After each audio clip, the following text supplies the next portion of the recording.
Assalamualaikum warahmatullahi wabarakatuh. Waalaikumsalam Waalaikumsalam warahmatullahi warahmatullahi wabarakatuh. wabarakatuh. Kami dari kelompok 4 akan mempresentasikan tentang pengelolaan laboratorium. Sebelumnya, perkenalkan saya Quratul Aini dengan akhiran NIM 054 sebagai moderator dan beserta teman saya, Wildan Adi Fadila dengan NIM akhir 027, lalu ada Vidya Alitma Putri dengan akhiran NIM 053, lalu ada Mafaza Nuri Sabeta dengan akhiran NIM 052. Next.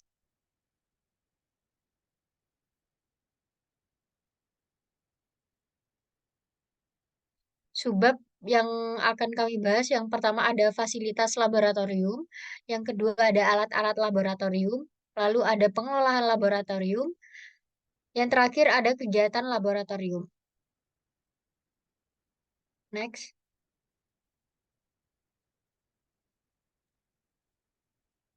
Materi yang pertama yaitu fasilitas laboratorium. Nah, di dalam fasilitas laboratorium ini akan membahas mengenai desain laboratorium, kemudian instalasi listrik, instalasi air, instalasi gas, dan mebler. Yang pertama yaitu desain laboratorium. Nah, di dalam desain laboratorium itu terdapat beberapa fasilitas ruangan laboratorium fisika yang terdapat di sekolah-sekolah yang terdiri dari ruang praktikum, ruang guru, ruang persiapan, dan ruang penyimpanan. Untuk desainnya sendiri tertera pada presentasi ini. Untuk ruang praktikum, yaitu merupakan ruang atau tempat berlangsungnya proses pembelajaran fisika di laboratorium. Proses pembelajaran fisika di dalam ruang praktikum dapat berupa peragaan atau demonstrasi, praktikum perorangan atau kelompok, dan penelitian. Kemudian ada beberapa fasilitas yang ada di ruang praktikum. Yang pertama yaitu instalasi listrik. Ini biasanya digunakan untuk percobaan, demonstrasi, penerangan, dan lain-lain. Kemudian ada instalasi air dengan bak cucinya, instalasi gas, dan instalasi limbah. Selanjutnya yaitu fasilitas mebler yang berupa meja dan kursi praktikan untuk siswa, kursi dan meja demonstrasi untuk guru, loker penitipan tas buku siswa, dan lemari penyimpanan alat-alat praktikum. Kemudian ada papan tulis dan mungkin layar untuk OHP dan LCD. Selanjutnya ada ventilasi udara yang cukup, yaitu ini dapat berupa jendela, langit-langit yang tidak tertutup rapat, atau mungkin kipas angin. Kemudian ada pintu masuk dan pintu keluar yang berbeda dengan daun pintu terbuka keluar. Selanjutnya yaitu pintu yang berhubungan langsung dengan ruang persiapan dan ruang guru, serta dapat teramati dari kedua ruangan itu. Kemudian ada kotak P3K, dan yang terakhir yaitu fasilitas pemadaman kebakaran. Selanjutnya yaitu ruang guru. Ruang guru yaitu merupakan ruang yang digunakan sebagai tempat penanggung jawab laboratorium atau guru yang melaksanakan proses pembelajaran di laboratorium. Dalam ruangan ini dapat dilaksanakan pekerjaan administrasi dan akademik laboratorium seperti inventarisasi alat-alat laboratorium, kemudian administrasi penggunaan alat-alat laboratorium, selanjutnya administrasi peminjaman alat-alat laboratorium, pengelolaan kegiatan laboratorium, merencanakan kegiatan laboratorium, menyusun jadwal kegiatan laboratorium, dan memeriksa pekerjaan laboratorium.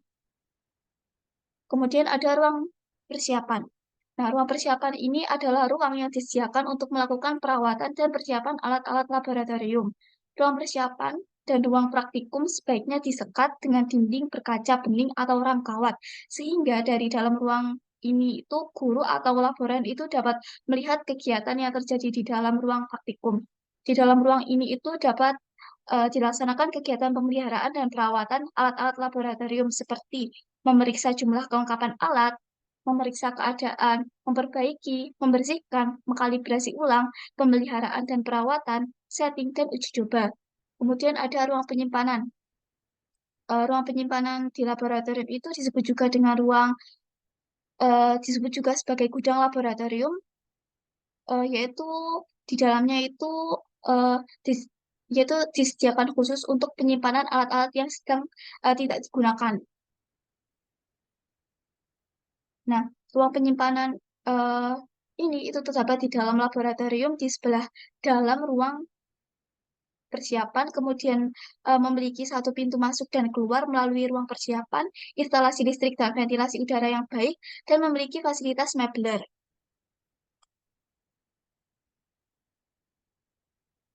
Selanjutnya yaitu instalasi listrik. Kebutuhan instalasi listrik dalam laboratorium itu meliputi memberikan penerangan di semua ruangan laboratorium, yaitu di ruang praktikum, di ruang guru, di ruang persiapan, dan di ruang penyimpanan atau gudang. Kemudian memfasilitasi proses pembelajaran di laboratorium, yaitu demonstrasi, eksperimen, dan penelitian, atau penggunaan OHP, LCD, dan amplifier, serta memfasilitasi pekerjaan administrasi laboratorium, seperti pemasangan mesin tik elektronik atau komputer.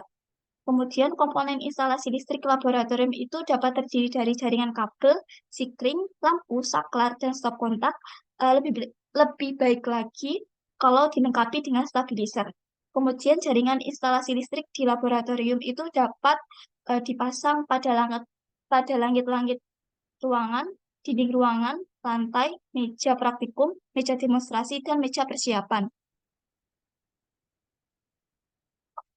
Selanjutnya yaitu instalasi air. eh, Kebutuhan instalasi air di laboratorium adalah untuk keperluan proses pembelajaran, yakni eksperimen dan demonstrasi, kemudian merawat dan memelihara alat-alat laboratorium yang dapat dibersihkan dengan air, memelihara kebersihan laboratorium, dan untuk mencuci tangan.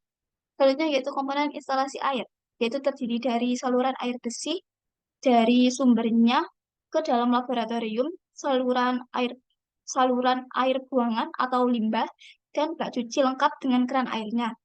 Kemudian untuk bak cuci sendiri itu dapat dipasang di bagian ruangan yang memerlukan, namun hendaknya jauh dari lemari alat-alat yang tidak tahan terhadap kelembapan dan dari stop kontak listrik. Biasanya bak cuci dipasang di ruang guru, di bagian pinggir ruang praktikum, di dekat meja demonstrasi, dan dapat juga di dekat meja praktikum. Bak cuci itu sebaiknya tidak usah dipasang di ruang persiapan dan di gudang. Kemudian ada instalasi gas. Jadi instalasi gas di laboratorium itu dibutuhkan untuk percobaan-percobaan yang menggunakan kompor atau pemanas bunsen seperti untuk memanaskan air dan sebagainya. Nah, instalasi gas di laboratorium itu dapat dibuat dengan menggunakan tabung gas LPG dan penyaluran gas ke kompor atau pemanas itu dapat melalui pipa instalasi gas yang dapat dipasang pada dinding atau lantai ke kompor atau pemanas. Dengan adanya instalasi gas ini harus diperhatikan juga instalasi udara yang cukup di tempat yang tepat untuk membuang kebocoran gas yang mungkin terjadi. Harus diingat bahwa kalau menggunakan gas LPG, maka gas itu lebih berat dari udara, sehingga lubang pembuangan kebocoran gas itu harus di bagian bawah dinding atau cukup rendah. Kemudian ada mebler. Yang dimaksud dengan fasilitas mebler di sini yaitu seperti peralatan meja, kursi, lemari, rak, dan loker. Untuk meja sendiri itu dibagi menjadi beberapa macam, yaitu ada meja praktikum, meja demonstrasi, meja persiapan, dan meja tulis. Meja praktikum sendiri yaitu digunakan siswa dalam melakukan praktikum atau kegiatan pembelajaran di laboratorium. Satu meja itu digunakan untuk satu percobaan dan satu percobaan dapat dilakukan oleh 2 sampai 4 orang siswa. Ukuran meja praktikum kira-kira 2 kali meja belajar di kelas dengan atau misalnya tinggi 75 cm, lebar 70 cm, dan panjang 120 cm. Kemudian dilengkapi dengan instalasi listrik, dan sebaiknya satu meja itu dipasang terpisah, jangan berimpit dengan meja yang lainnya. Kemudian meja demonstrasi. Meja demonstrasi ini digunakan oleh guru untuk melakukan demonstrasi atau kegiatan pembelajaran di laboratorium. Kemudian meja demonstrasi ini dipasang di bagian depan ruang praktikum di depan papan tulis. Ukuran panjangnya kira-kira 2 kali meja praktikum dengan lebar dan tinggi yang sama atau bisa juga tinggi 75 cm, lebar 80 cm, dan panjang 200 cm. Kemudian dilengkapi dengan instalasi listrik berupa stop kontak. Di samping meja demonstrasi dapat dipasang bak cuci. Kemudian ada meja persiapan. Untuk meja persiapan ini digunakan untuk guru atau laboran untuk mempersiapkan alat-alat yang akan digunakan untuk proses pembelajaran. Biasanya dipasang di ruang persiapan, ukurannya kira-kira sama dengan meja demonstrasi dan dilengkapi dengan instalasi listrik berupa stop kontak. Kemudian ada meja tulis, digunakan oleh guru, dipasang di ruang guru di laboratorium, dan ukurannya sama dengan ukuran meja tulis pada umumnya, lengkap dengan laci-lacinya. Kemudian ada kursi. Kursi di laboratorium itu dibedakan atas kursi biasa untuk guru dan kursi praktikum untuk siswa melakukan percobaan atau mengikuti pembelajaran di laboratorium. Kursi praktikum biasanya dibuat tanpa sandaran punggung dan tangan. Kursi praktikum itu biasanya dibuat dari rangka besi yang tingginya sekitar 50 cm dan tempat duduknya terbuat dari kayu berbentuk dengan diameter sekitar 25 cm agar tidak cepat merusak lantai dan tidak menimbulkan suara berisik ketika digeser. Bagian bawah atau telapak kaki kursi itu sebaiknya dilapisi plastik, kayu, atau karet. Kemudian ada lemari. eh, Lemari di laboratorium itu terutama dapat dibedakan atas lemari alat, lemari administrasi, dan lemari buku. Yang pertama yaitu lemari alat, yaitu dibuat dan disediakan khusus untuk menyimpan alat-alat laboratorium. Lemari alat di laboratorium itu dibedakan atas lemari tinggi yang disimpan di ruang penyimpanan dan lemari pendek yang terdapat di bagian pinggir ruang praktikum. Kemudian lemari pendek yang terdapat di bagian pinggir ruang praktikum juga dapat digunakan sebagai meja praktikum. Misalnya untuk percobaan yang menggunakan instalasi gas. Semua lemari laboratorium itu, terutama lemari alat-alat itu harus terbuat dari bahan yang kuat untuk menahan beban yang cukup berat dan sebaiknya tidak dari partikel blok atau triplex dan multiplex yang terlalu tipis. Kemudian, agar tidak menyita tempat yang lebar, pintu lemari alat-alat biasanya berupa pintu geser. Bagian depan lemari alat di ruang penyimpanan sebaiknya terbuat dari kaca agar mudah dilihat alat apa yang terdapat di dalamnya. Kemudian pintu lemari alat-alat harus dilengkapi dengan kunci yang menjamin keamanan alat-alat di dalamnya, serta alas tahapan lemari alat sebaiknya dapat dibongkar pasang untuk memudahkan penyimpanan alat-alat yang lebih tinggi dari tinggi tahap yang tersedia. Kemudian ada lemari administrasi. Lemari administrasi ini merupakan lemari yang digunakan untuk menyimpan segala format administrasi laboratorium. Lemari ini dapat dibuat dari kayu atau plat logam dengan ukuran yang dapat disesuaikan dengan kebutuhan dan ketersediaan tempat. Jumlah lemari administrasi eh, tidak terlalu banyak dibandingkan dengan jumlah lemari alat, serta lemari ini disimpan di ruang guru dan diberi kunci. Kemudian yang terakhir yaitu lemari buku, digunakan untuk menyimpan berbagai buku kepustakaan laboratorium. Lemari ini sebaiknya berdinding kaca dan tidak dikunci agar setiap pengguna laboratorium dapat menggunakan buku yang disimpan di dalamnya, dan lemari ini dapat disimpan di ruang guru. Selanjutnya yaitu rak. Rak ini merupakan suatu lemari tanpa dinding yang digunakan untuk menyimpan alat-alat. Alat-alat yang disimpan dalam rak ini biasanya adalah alat-alat yang memiliki kotak khusus atau alat-alat yang tidak terlalu memerlukan perlindungan dari cuaca dan debu. Rak ini dapat disimpan di ruang penyimpanan alat, di ruang persiapan, dan di ruang guru. Dan yang terakhir yaitu locker. Locker siswa adalah lemari yang disediakan di laboratorium khusus untuk menyimpan buku dan tas siswa di dalam laboratorium. Locker ditempatkan di bagian pinggir depan atau belakang ruang praktikum. Kemudian locker di laboratorium biasanya dibuat hanya berupa kotak-kotak dari sekat-sekat dan tahap-tahap tanpa pintu. Locker dapat dibuat dari bahan kayu dengan ukuran yang ideal untuk siswa dan sebaiknya disediakan satu kotak untuk tiap satu siswa.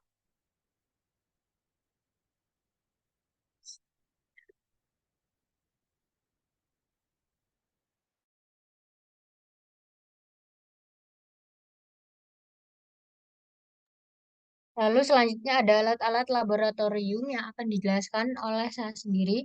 Yang pertama ada bahan habis, alat-alat permanen, alat-alat tidak permanen, dan alat-alat perbaikan. Next.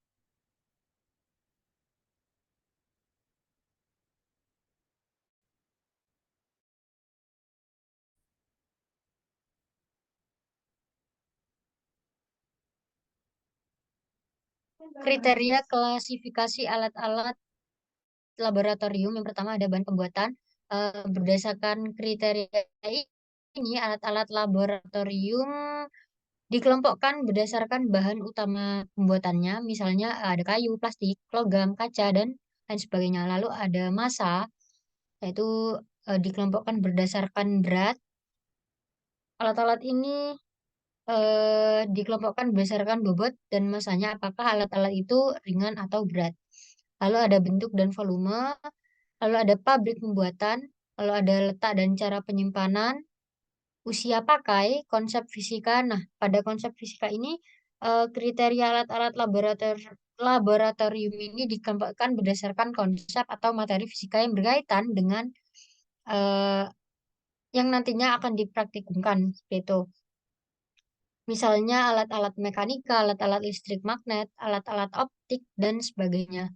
Lalu yang terakhir ada fungsi atau kegunaan. Kriteria ini alat-alat laboratorium dikelompokkan berdasarkan fungsi ketika digunakan, apakah sebagai alat ukur yang dapat digunakan lebih dari satu percobaan, sebagai satu set percobaan, sebagai alat peraga, sebagai alat perbaikan, atau yang lainnya. Next.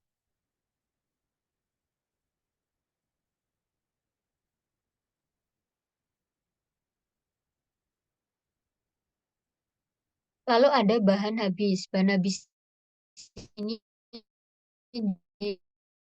di laboratorium fisika dapat terdiri dari bahan, material, dan alat-alat yang umur pakainya pendek, bahkan sekali pakai. Bahan habis yang benar-benar berupa bahan material, misalnya adalah timah, minyak tanah, bensin, pelumas, dan sebagainya. Sedangkan bahan habis yang berupa alat yang usianya pendek, misalnya berbagai komponen elektronika seperti hambatan, kapasitor, transistor, dan sebagainya, pegas dan raca pegas, termometer, hidrometer, batu baterai, dan sebagainya.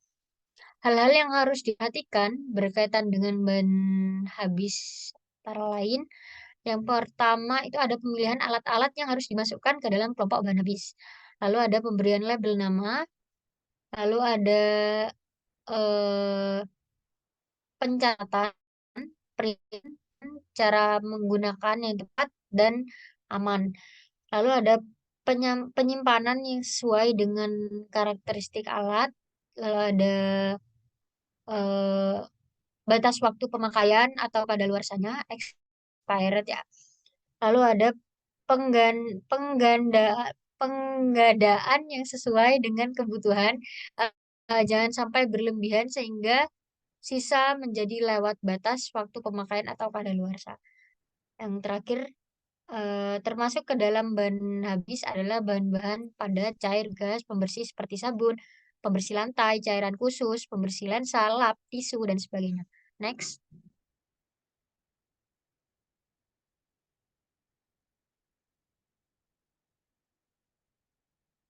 Lalu di sini ada alat-alat permanen. Alat-alat permanen adalah alat fisika yang disimpan dan sekaligus dipasang atau siap digunakan di tempat tertentu. Tidak tidak harus atau bahkan tidak boleh pindah. Beberapa contoh alat permanen misalnya barometer, termometer, hygrometer, bandul fisis, pesawat Edgewood, ada pembakar bunsen, dan instalasi gasnya. Untuk pemasangan alat-alat permanen, hendaknya memperhatikan hal-hal seperti pemilihan tempat yang strategis untuk pengamatan atau bahkan melakukan percobaan, ketepatan posisi pemasangan di tempat yang sudah ditentukan, tempat pemasangan dan alat yang dipasang di tempat itu harus terhindar dari faktor-faktor yang dapat mengganggu atau merusak alat. Lalu yang terakhir ada setiap alat permanen dapat diberi kartu alat yang menjelaskan nama, atribut, seperti jumlah, spesifikasi, aksesoris, dan tempat penyimpanan. Next.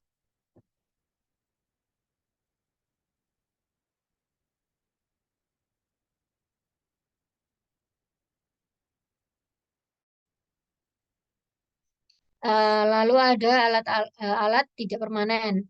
Alat-alat tidak permanen adalah alat yang penyimpanan dan pemakaian dapat berpindah tempat sesuai dengan kebutuhan atau tujuan penyimpanan atau penggunaannya.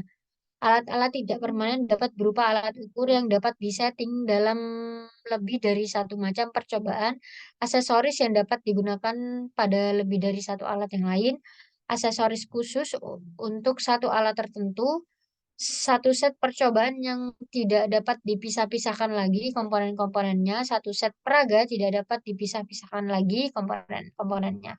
Lalu ada alat-alat tidak permanen hendaknya disimpan berdasarkan kriteria pengklasifikasian yang sudah ditentukan. Lalu ada alat-alat tidak permanen yang berupa set percobaan atau set peraga, lalu nama, audisi, aksesoris, dan tempat penyimpanannya. Next.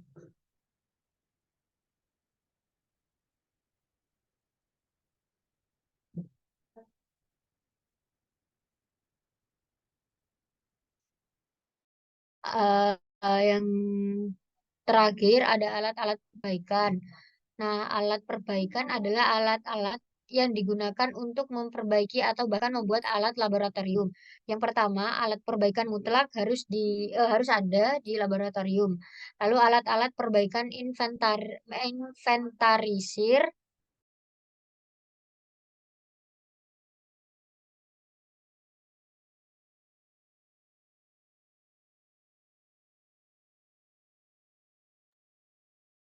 alat-alat perbaikan harus selalu diambil dan disimpan dari tempat ke tempat yang sudah ditentukan. Lalu ada jumlah, jenis, dan kualitas alat perbaikan dapat disesuaikan dengan kemampuan menggandakannya, namun hendaknya memadai dan memenuhi kebutuhan.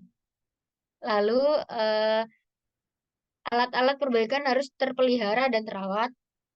Lalu sebagian dari alat perbaikan dapat merupakan bahan habis, misalnya mata bor, mata gergaji, pisau cutter, dan sebagainya. Lalu yang terakhir ada alat perbaikan berupa tools kit dapat dianggap sebagai contoh minimal dari alat perbaikan yang harus ada di laboratorium. Next.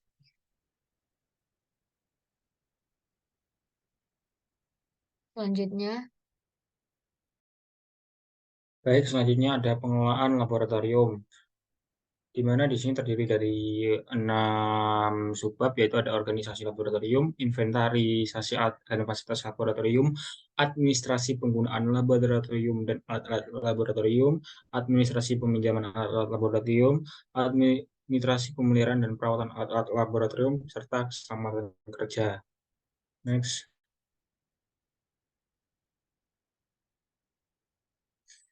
Baik, di sini untuk organisasi laboratorium, di mana merupakan suatu sistem kerja dari kelompok yang bertujuan tentang laboratorium untuk mencapai sebuah tujuan. Adapun di dalamnya terdapat sebuah struktur organisasi laboratorium yang di mana nantinya berfungsi untuk menyusun program, monitor dan melakukan evaluasi serta mengkoordinasi seluruh kegiatan keadministrasian yang berkaitan dengan penelitian di laboratorium. Kemudian ada posisi kedua, ada bendahara, yaitu bertanggung jawab terhadap setiap dana yang masuk dan keluar beserta pembukuannya. Kemudian yang ketiga ada seorang koordinator penelitian atau laboran yang dimana mengkoordinasi setiap kegiatan penelitian yang terjadi di dalam laboratorium. Kemudian posisi keempat ada administrasi, di mana bagian administrasi dari laboratorium bertugas untuk melaksanakan seluruh administrasi atau pengelolaan di laboratorium seperti menyusun jadwal. Kemudian ada inventarisasi alat dan fasilitas laboratorium, di mana inventaris ini merupakan kegiatan atau usaha untuk menyediakan rekaman tentang keadaan semua fasilitas atau barang-barang yang dimiliki oleh laboratorium di sekolah. Contohnya seperti meja dan kursi, kemudian alat pengukur, alat pemanas, alat penyaring, pipet, dan buret, serta perlengkapan keselamatan laboratorium lainnya. Next. Kemudian ada administrasi penggunaan dan alat-alat laboratorium. Di sini ada penjadwalan penggunaan laboratorium, pendaftaran penggunaan laboratorium, pelatihan penggunaan laboratorium, pemantauan keamanan dan pemeliharaan alat. Kemudian ada manajemen inventaris laboratorium, pengelolaan bahan kimia pada laboratorium, kemudian menggunakan sistem reservasi dan monitoring laboratorium. Next. Kemudian ada administrasi peminjaman alat-alat laboratorium, di mana pendataan penggunaan alat-alat laboratorium, kemudian ada penjadwalan peminjaman berdasarkan prioritas, kemudian pemberian izin dan bantuan penggunaan kemudian ada batas waktu peminjaman dan pemeriksaan pengembalian alat, kemudian kebijakan sanksi pada saat peminjaman dan pelaporan di pengelolaan inventaris laboratorium setelah peminjaman. Next. Kemudian ada administrasi pemeliharaan dan perawatan alat laboratorium, di mana ada jadwal pemeliharaan dan pemeliharaan rutin alat laboratorium, kemudian ada pengecekan berkala pada alat laboratorium, kemudian perbaikan dan mengganti suku cadang yang sudah lama di dalam laboratorium, kemudian serta periode pengecekan keamanan alat di laboratorium. Next. Kemudian yang terakhir ada keselamatan kerja, di mana keselamatan kerja pada laboratorium harus diutamakan dan sangat penting dalam setiap praktikum yang ada dan untuk melindungi laboran yang ada beberapa aspek yang perlu diperhatikan untuk menjaga keselamatan saat berada dalam laboratorium, seperti pelatihan keselamatan yang mencakup standar operasional prosedur yang dimana menggunakan kacamata pelindung, sarung tangan, jas laboratorium, dan lain-lain, supaya pada saat terjadi kesalahan pada saat praktikum laboratorium tetap aman dengan memakai setelan sesuai standar yang ada di laboratorium.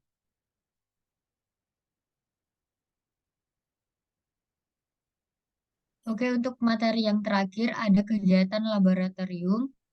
Untuk yang bertugas dipersilahkan. Baik, terima kasih atas kesempatannya. Selanjutnya ada kegiatan laboratorium yang terdiri atas beberapa subbab materi seperti perencanaan kegiatan laboratorium, pelaksanaan kegiatan laboratorium, evaluasi dan monitoring kegiatan laboratorium, pemeliharaan dan perawatan alat-alat laboratorium, persiapan alat-alat laboratorium, pembuatan alat fisika sederhana, adapun ada praktikum dan demonstrasi. Next.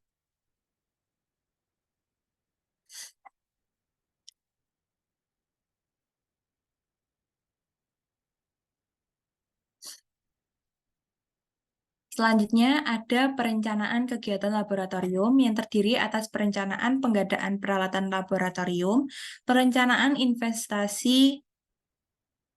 maksud saya inventarisasi perawatan biaya operasional dan bahan habis, kemudian ada desain ruang laboratorium dan pengorganisasian. Next.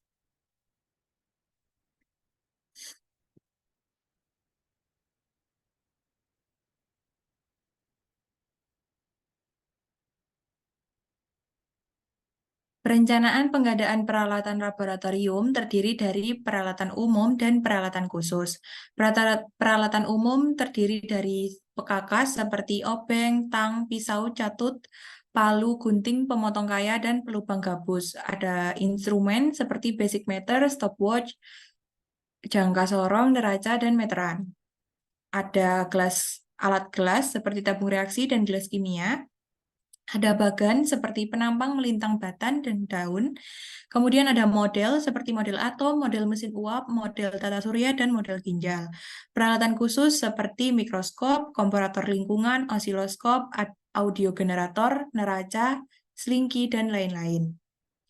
Kemudian ada perencanaan kegiatan laboratorium, inventarisasi perawatan biaya, perencanaan inventarisasi perawatan biaya operasional dan bahan habis pakai operasional dan bahan habis pakai harus didata, diinventariskan dan direncanakan secara tepat sehingga tidak terjadi kehabisan bahan. Next.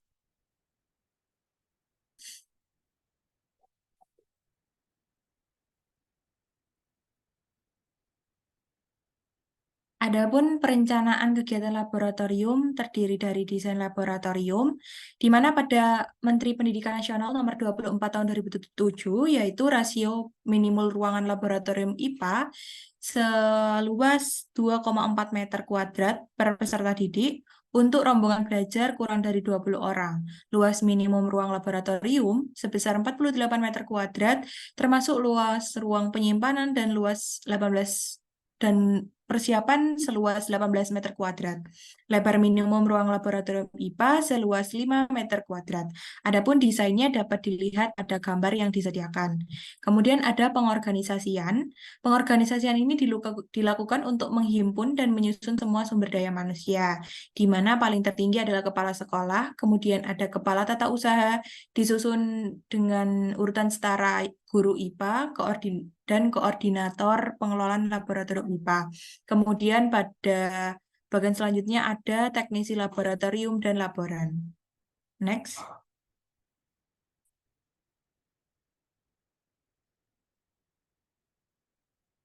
Pelaksanaan kegiatan laboratorium. Pelaksanaan kegiatan laboratorium untuk melaksanakan program kegiatan laboratorium seperti persiapan alat atau bahan, kegiatan praktek, penyimpanan alat atau bahan praktek, inventarisasi, dan pemeliharaan. Ada perawatan dan juga kebersihan laboratorium. Next. Ada evaluasi dan monitoring kegiatan laboratorium. Evaluasi ini terhadap kegiatan laboratorium dilakukan oleh kepala sekolah pada tiap jangka waktu tertentu dengan memeriksa kesesuaian antara program dengan bukti pelaksanaan kegiatan. Apabila terjadi ketidaksesuaian antara rencana bagian kegiatan dengan program kerja menunjukkan bahwa ada tindakan yang diperlukan untuk meluruskannya. Next.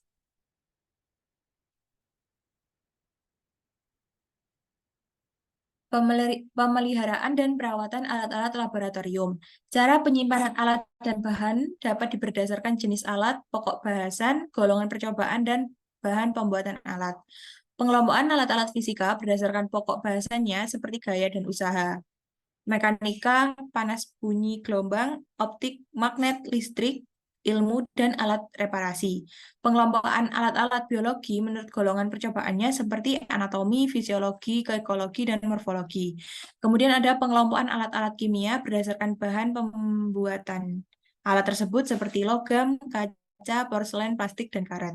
Penyimpanan alat dan bahan selain berdasarkan hal di atas, ada beberapa hal yang perlu diperhatikan, yaitu seperti alat-alat khusus, contohnya mikroskop, dapat disimpan dalam lemari terpisah dengan alat zat higroskopis dan dipasang lampu yang sesuai menyala untuk menjaga agar udara tetap kering dan menjaga tumbuhnya jamur.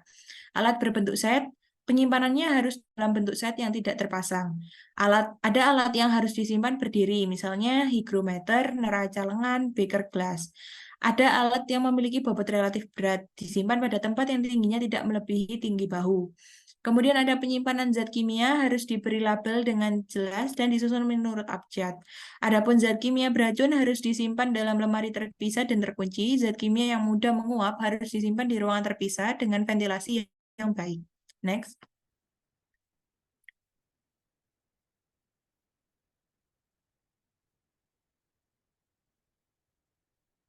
Persiapan alat-alat laboratorium.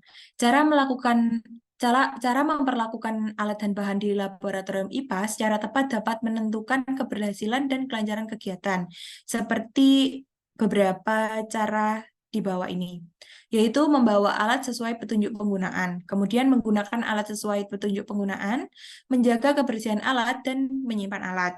Prinsip yang perlu diperhatikan dalam menyimpan alat dan bahan di laboratorium adalah aman. Aman dari pencuri dan kerusakan, atas dasar alat yang mudah dibawa dan mahal harganya, seperti stopwatch, perlu disimpan pada lemari terkunci. Aman juga tidak menimbulkan rusaknya alat dan bahan sehingga fungsinya tidak akan berkurang. Kemudian mudah dicari. Perlu diberi tanda bahwa dengan menggunakan label pada setiap tempat penyimpanan alat seperti remari, rak, atau laci. Mudah diambil. Penyimpanan alat diperlukan ruang penyimpanan dan perlengkapan seperti lemari, rak, dan laci yang ukurannya disesuaikan dengan luas ruangan yang tersedia. Next.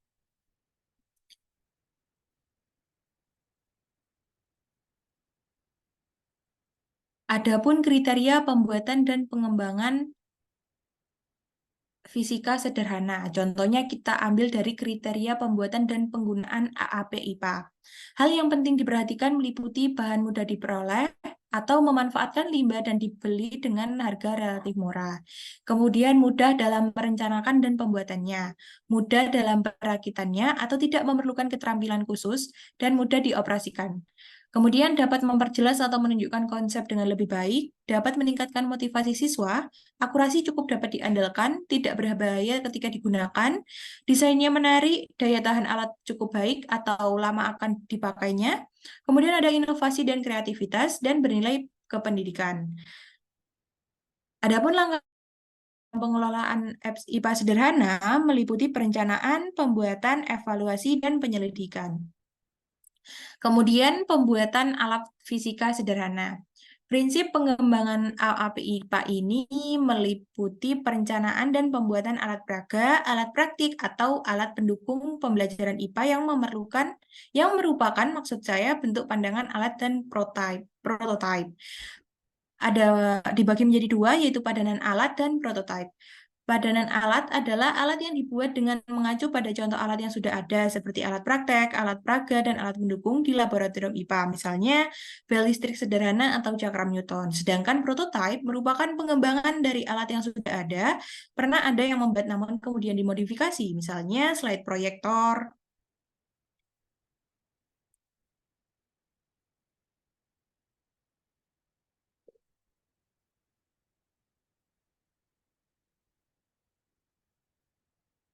Next.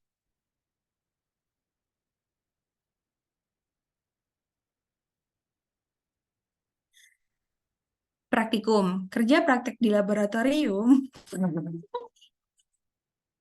Cocok guyu, tolong aku.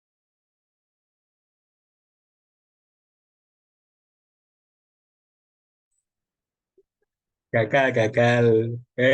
Soalnya guyu. Bisa Lanjut. guyu mau banyak Tapi muka-muka kalian orang. juga tak sembunyikan nih. Ulang.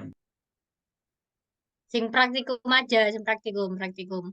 Ya, apa sih nge-switch gitu? Iya. Saya, ibu Wes, caranya menyembunyikan muka-muka kalian. Nah, ini dari muka aku toh. Oke? Selanjutnya ada kegiatan praktikum. Kerja praktek di laboratorium mempunyai peran ganda, yaitu pengalaman kerja nyata dan merangsang siswa agar berlatih berpikir dengan cara kritis dan ilmiah. Bertujuan untuk satu, merencanakan dan melaksanakan kerja laboratorium dengan menggunakan fasilitas laboratorium secara efektif. Kedua, mengembangkan keterampilan pengamatan, manipulasi, instrumentasi, dan preparatif. Kemudian ada memperoleh pengetahuan kimia. Selanjutnya merangsang pikiran dengan menafsirkan eksperimen. Kemudian ada mengenal ketelitian dan keterbatasan kerja laboratorium. Selanjutnya ada merekam secara cermat dan mengkomunikasikan hasil secara jelas. Dan yang terakhir ada mengembangkan tanggung jawab perorangan dan reliabilitas, maksud saya dalam melaksanakan eksperimen. Next.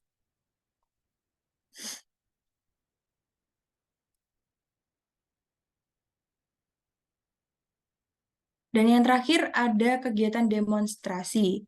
Metode memfasilitasi siswa untuk mencari, mengelola, dan menemukan pengalaman belajar yang lebih bersifat konkret atau berkaitan dengan kehidupan nyata.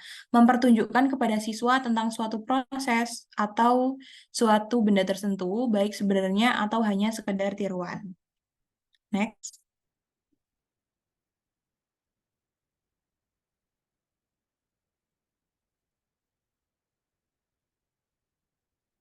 Materi yang telah saya sampaikan sudah selesai. Saya kembalikan kepada moderator.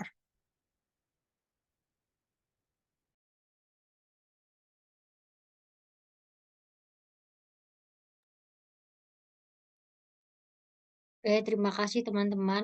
Mungkin ini saja yang eh, bisa kami sampaikan. Kurang lebihnya mohon maaf. Wassalamualaikum warahmatullahi wabarakatuh. Waalaikumsalam warahmatullahi wabarakatuh.